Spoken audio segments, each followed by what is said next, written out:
Yes, hello. I hope you're okay today and I hope you're feeling okay. Now, as we speak right now, as most of you who have been following events, the dominoes are falling. 70s chips are now all over the place. Everyone is now standing up. You see, there is something that is known as a Cobra effect, whereby you try to harm someone or you try to do something and actually make the situation much worse. So this is what is happening in Uganda today. Of recent, a couple of weeks ago, the government of Uganda brought up new restrictions through its media council in order to regulate what journalists were covering in Uganda. So they wanted the journalists to be precise and concise. What they wanted was the journalists not to cover the brutality that the police was doing on opposition politicians, but to cover Museveni and the government events that were happening, and making things look normal. Everything is fine. Everything is okay. Now, this is what happened. Last week, you all remember 3 journalists were hurt. One was called Daniel Lutaya of NBS. The other one was Ali Mivule of NTV, as well as Ashraf Kasiri of Ghetto TV. So what happened was these journalists were beaten. They were actually shot at. And when they shot at them, what happened was that they told them, "Oh no, you are collateral damage. That's why you have just been gotten in the line of fire. So your life doesn't count. You are collateral damage." Now, they had put restrictions in order to restrict the journalists and how they do their work. And they had made sure that they do not cover stuff where the police is brutalizing Bobby Wine and his supporters, but they should cover, the police doing and all this kind of stuff. So the police has, the army and the security has this sort of event that is coming up they call Tarehe Sita, whereby they come up and lie to the people that the army is working in conjunction with the people to help the community to clean up garbage and all this sort of thing. Now, with the Tarehe Sita going on in this week, we actually have a soldier who shot a family, who shot 6 people in a family, and 3 of those people died. 3 other people are in the hospitals. In a hospital in a part of Uganda called Luwero. So 3 were taken to the hospital, 3 died on spot. A UPDF officer, an army officer, shot a family because they refused to give him. Wait for it. They refused to give him a girl that he had maybe proposed to. That's it. If you are being chucked or if you're being refused for being for being an army officer in Uganda, that gets you killed. You don't have to be in your position. You don't have to be supporting Bobby Wine in Uganda. No, if you are a woman and the army officer comes and says, "Hey, I love you," and you say no, you get shot. And not only you, but your mother, your father, your brother, your sister, whoever is there in the room, they will get shot. That is what happened. So this week, the government comes out through its militia organizations, the UPDF, the Uganda Police. They always come out and make joint press conferences at a place called the Uganda Media Council, Media Center. So when they came, they thought it was a normal day. It started yesterday. The journalists walked out. They said, "You guys brutalized our fellow journalists on last week. We want you to apologize." They said, "We shall not apologize." They have this arrogant guy. He's very grown up. I think he's one of those people with COVID. I don't know why he's still in public when he has COVID to come and address people. The gentleman known as Kano Masiko. Their entire country is militarized. We do no longer have a civilian leadership in Uganda. The whole country is a military government. It is a military kind of thing. Everywhere you go, it is the military. So Kano Masiko and his friends were very arrogant to the journalists, and they said that we shall not apologize. So the journalists walked out on the first day. Second day, the journalists come back. And then Masiko speaks. He talks. And I liked this kind of protest from the journalists because it exhibited calmness, it exhibited peacefulness, and so on and so forth. So Masiko, while he was speaking, they asked him, "Sir, will you please try to apologize to what you did to our journalists?" The gentleman refused. Now, Masiko is one of the organizers of Tarehe Sita. Then there is this other lady called Biekwaso that you will see in the pictures. Biekwaso, she is also she's the spokesperson for the UPDF. Now, they usually have a man, you will see him, is called Fred Enanga, the one you see on the screen there. That one is the spokesperson of the police. This is their combination of liars. I always refer to these people. Their role is the role of Lord Ho-Ho. You know that Lord Ho-Ho who used to, put out propaganda for the Nazis and all this kind of stuff. These people, they completely see different things from what the world say. Whenever these people come to address the nation, nothing comes out of their mouths except a pile of garbage. That's all. And what they do is just to intimidate, harass, and make sure that Ugandans are more enraged by what they say. So, when Masiko refused to apologize, like you will see in the clip, actually, let me first play the clip for you. I'll play the audio clip, and then you can listen to what the journalists had to say. Like you are educated people, you heard what Electoral Commission put out before this exercise began. Now, if you see that there are politicians who are ignoring and defying those operating procedures, your own patriotic responsibility, how do you relate to it as a patriot? Our ethics don't tell us to be patriotic or either to be partisan. They tell us to go report nothing but the truth. We don't tell Bobby Wine or Mr. Museveni to gather people to bomb roadsides. What we do, we go to cover. Let me tell you a scenario. Assuming we are patriotic as you presume, how about a police officer in the name of Baine, who comes at a journalist? You man, collateral damage, and throws something. And the next day wait for a police spokesperson to say, you know, it was hit by a UFO, unidentified object. That drama. The lines will only start, Chibate Chigambibwa, when your children will be weeping there. Tell us that you people don't cover, we will stay home. Oh, okay, you give us jobs and we quit journalism. We are poor people. Our country was paid to create jobs. Nya would have quit long time ago. I was tear gassed as a boy when Kizza Besigye was announcing himself as a president. I failed to breathe for nearly 4 months. But I'm here to serve my people. We are stakeholders, we are both estates. We are working under specific ethics, but not to be patriotic, not to be whatever partisan, not to be politicians. When someone urinates there, it's what I write. He urinated, so long as I don't intervene in the security of this country. There is a full article in the constitution of this country protecting us. We have a Toothless Media Council that takes concern of registering us instead of fighting for us. People die. Our father no longer plays sex. That's important. I'm telling you, I have a child. My wife is good. She's a 26-year-old girl. Put it on TV. My father is in Kawembe. You should know. I no longer play sex. I was beaten by people who are supposed to protect us. What's wrong when a LODU comes and I presented my ID humbly and I tell you I'm a journalist. Kindly, don't beat me. I was meant to clean a road at White's because, you know, people were rioting. I presented my, you are in a press jacket. You are battered by, you know, those black human beings in our uniforms. For sure, we love you so much. We love this force. But one thing, we are tired. Fellow journalists, we did not get an apology from our officer. Let us walk away for once and for all. We shall come back. Let's stand in solidarity and we go. We are beaten. I couldn't. Let me, before you walk away, let me tell you. All right, as you have heard from the clip. So Masiko said that, Masiko called on professionalism on both sides of security and the media. He warned journalists against being activists and being partisan. Oh, Masiko. Masiko, you just go back to the bush. The name Masiko in Uganda means bush. Masiko. That's what it means. Bushes, actually. So Masiko, these people are used to the bush, and I think they should just go back to the bush. They are very arrogant. Very arrogant. These are the people we are dealing with. Even when you come to discuss, even when you come to talk to them in a calm way, they will just put you down and make sure that you do not matter. So he told them, when he went back to his offices on day one of the protest, when Masiko came back, they told him, no, you tell them to stop being partisan and also stop being activists.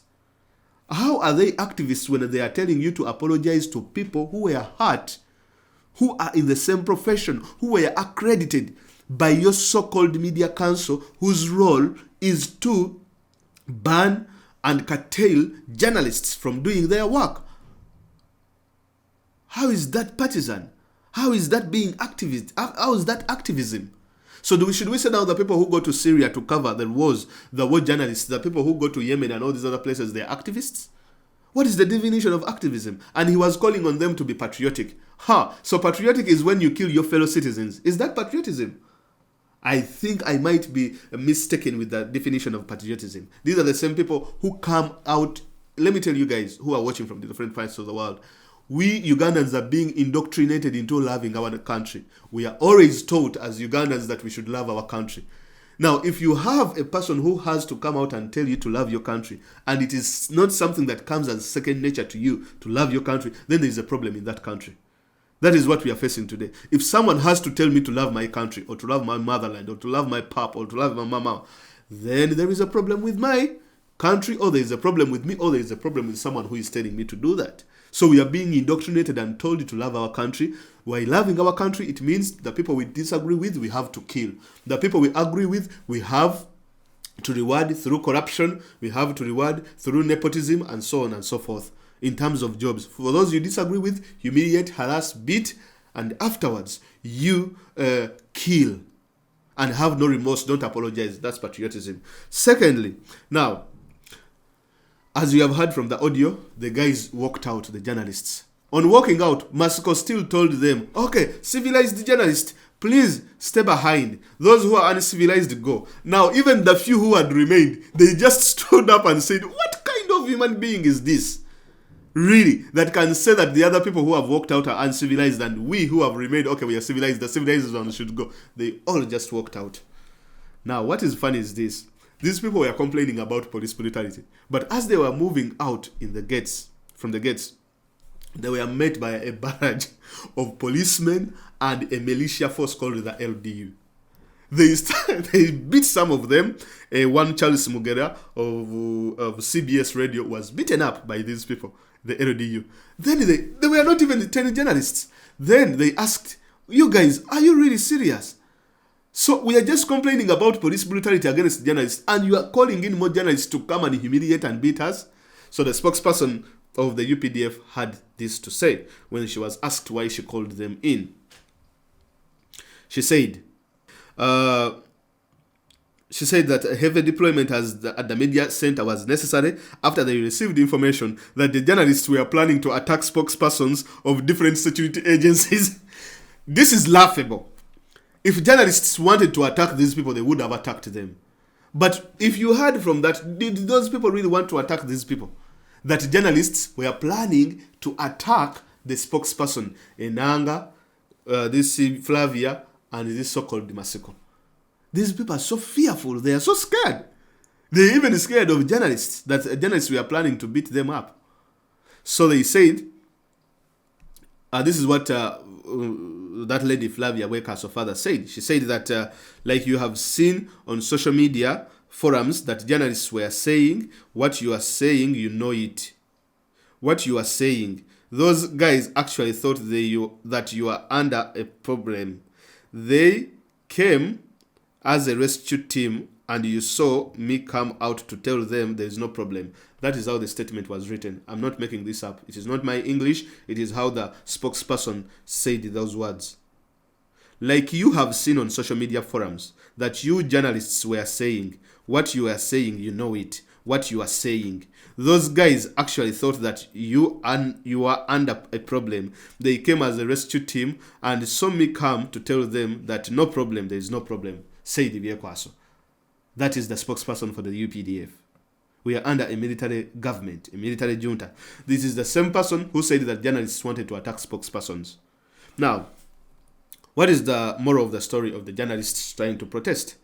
United we stand, divided we fall. If journalists can all come together and decide and say that if you do not stop, harassing us, we are not going to cover your story. We are not going to cover your propaganda. And this is really hurting the government so much, that they are not being covered, that they are not being, their story is not being told. It's not being told by these journalists. Of course, the journalism industry in Uganda is very complicated because the state has a very big hand in it. It has so many radios that it has control over, so many TV stations that it has control over. But the people who report on ground, they do not have control. And then these people are also asking for their protection from their bosses, of which their bosses also have to go back and tell the state to grant protection to these journalists. Now, all of that, it means it has failed. Because if these people who are on ground are being beaten up, if you're waiting for bodies, because bodies of journalists are already falling, Cassidy is already, bedridden in one way or the other. So the moral of the story is journalists need to understand that united you stand, divided you fall. These people need you more than you need them. There is lots of news you can cover that can make money than going to cover propaganda from the state, because no one watches that news. If at all, no advertiser is going to pay for money because you covered the SFC, you covered the UPDF. They are not going to make money. So there is lots of news you are going to cover, and there's lots of stories. So if you boycotting the security agencies that are harassing you, it is a good move. But can you sustain it? Will you fall for intimidation? Do not fall for intimidation, because the Ugandans are with you. For the rest of the country, other professions, you should understand, do what the journalists have done. Put down your pens for the teachers. You have not been paid for 4 months. The police, you have not been paid, but the government is buying tear gas.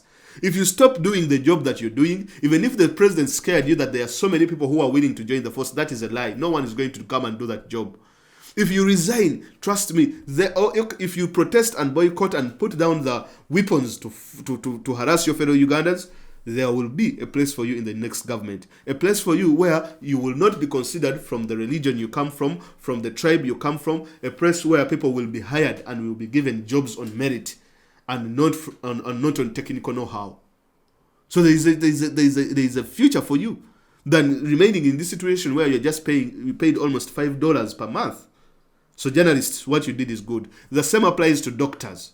All of these other professions, the same applies to lawyers, because the president has attacked everyone. For the doctors right now in Uganda, the doctors are treating people, but they do not even have face masks. All of the COVID funds were eaten by the government. They have just released a budget of 24 billion Ugandan shillings that they are going to use in their elections, but they do not have money to pay the doctors. There are doctors who have died in the line of fighting COVID, but their families are not being compensated. So if these doctors stood their ground and also joined the struggle, you don't have to support people power, but you should join and raise up, because if you don't raise up at this time, then let me tell you, whatever is going to happen after the elections, only God knows. And the situation is not going to improve. That one I will tell you, I'm very sure. It's not going to improve unless if at all we change this leadership. So the doctors need to also understand and stand up. The lawyers, the role of professionals is very important in overthrowing a dictatorship. Everywhere you go to Sudan, the Sudan Professional Association, I think, is one of the things that helped them to overthrow the so-called Bashir, because these people mobilized themselves from the diaspora and all these different parts of the world, and they came together as teachers, they came together as doctors, they came together as journalists, and maybe we have gotten that missing chip on our jigsaw of getting one of the professional organizations in standing up against the state in order to make sure that journalists get justice. Now, while I'm winding up on this issue of journalists, I'm trying to make an analysis. Why isn't the government apologizing? Why doesn't it want to apologize? Now, the reason as to why the government doesn't want to apologize is, if you apologize, it means you're admitting that you committed the crime. Now, if you committed the crime, it means that the people who committed the crime, they have to be brought to justice. They have to be punished. Now, at this juncture, the Uganda police, as well as the military and all other militias and the government of Uganda, especially Museveni and his cabal and his family, they do not want to punish any soldier at the moment. They do not want to punish any police officer. However popular that would be with the masses, it is not popular amongst the military. Because if the military realize that they have started punishing them before even the election starts, they are most likely to also riot. They are most likely to stop taking orders. So what these people don't want is, they do not want to apologize, because they know they will have to throw some of the people who took part in hurting and in harming these journalists. They will have to be thrown under the bus and taken to the courts of law, and that should be justice. whether you are appeasing some people or not, you should apologize. So the reasons why these guys do not want to apologize, it is because they are scared of the reaction from the police. Because if they apologize, it means they committed the crime. It means compensation. It means going to court, and they should be gotten on record. And if you have that record, it can be used as evidence in courts of law. I think that military, for the very first time, is in a catch-22 situation. That is, if the journalists do not actually back down, and if at all some of them are not corrupted, and they try to, to stop the entire thing. Also, the journalists need to understand that. Because one of them said, if at all you cover these guys, we shall tell the people to stop watching your FTVs. That's what he said. And I was very happy to hear this journalist being very brutal, because the journalist said that he cannot perform downstairs. He can no longer give birth. He can no longer play, he can no longer perform in the bedroom because of what the UPDF did to him. So that is why the army is very scared of apologizing, because it is in a catch-22. If they admit, they will be thrown in the courts of law. The perpetrators have to be brought to justice, and so on and so forth. So we shall be watching the situation of the journalists. At least, it's good that they are now raising up for their rights, and so on and so forth. It is something really that is an interesting story to follow up. I know these guys are going to penetrate them, either intimidate them or beat them up, or pay some of them money in order to cover. But we shall not watch those TV stations that cover the police and all this kind of thing. What is funny was the look of the police spokesperson is the most hated spokesperson in the country. He's called Fred Enanga. That gentleman is a lie. I don't know. The good thing is he remained calm. And I'm very happy that it showed me a different picture on who Fred Enanga is. I think what he is being given to talk, he also doesn't like to say it. That is why for him, he just remained there seated and cheering and and looking at the entire situation. So for him, he was just waiting to come and speak the propaganda from the state, but he didn't get the chance. And he was the happiest for the journalists to protest, because he didn't even intervene. We saw the the army spokesperson trying to intervene. Please don't do this, please don't do that. But Enanga was just seated at the side, cheering, and he's like, oh, thank God. Oh, I will survive this day, and I hope these guys keep on protesting. So journalists, hang in there. Please, if you do that, these people will learn, and maybe things will change. And other professionals, please join the journalists, join the revolution, join the people, because today they might hurt the journalists. The other day they will beat the police officers. The other day they will beat the lawyers. Now Opio is in prison. The other day they will go after the teachers. The other day they will go after the doctors, and so on and so forth. And Museveni doesn't have the people to replace all these professionals. Trust me, he does not have them. That is a lie. Okay. Thank you very much for listening to me. And I hope I've done something about this. And we shall be following the story about the journalists. Have a great day. Subscribe to the channel for more updates that are happening in Uganda.